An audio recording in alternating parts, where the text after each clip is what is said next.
absolument. On est ici devant la Comédie Française, dans la capitale française.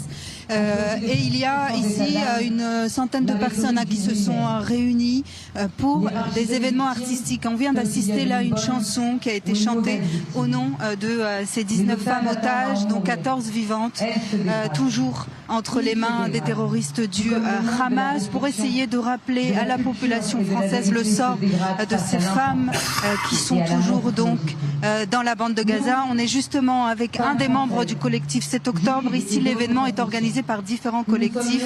On est avec Jean-David, c'est le collectif 7 octobre. Jean-David, on a peur en fait parce qu'on a tendance à un peu oublier le sort de tous ces otages et surtout de ces femmes. Tout à fait. Depuis le 15 octobre, le collectif s'est mobilisé, continue de se mobiliser pour tous les otages. Et suite à la manifestation du 8 mars, où des femmes juives ou alliées ont dû être sorties de la manifestation féministe, on s'est dit qu'on ne pouvait pas en rester là pour les femmes otages et on a décidé de faire cet événement pour elles, pour les 14 otages vivantes et aussi pour les otages décédés, aussi pour les femmes victimes, les femmes qui ont subi des violences sexuelles et qui ont subi toutes formes de violences et qui ont été massacrées le 7 octobre. Donc effectivement, on va mêler ce soir de la danse, des chants, des discours, des témoignages aussi. On a écouté hier le témoignage, on a lu plutôt le témoignage d'Amit Soussana dans le New York Times.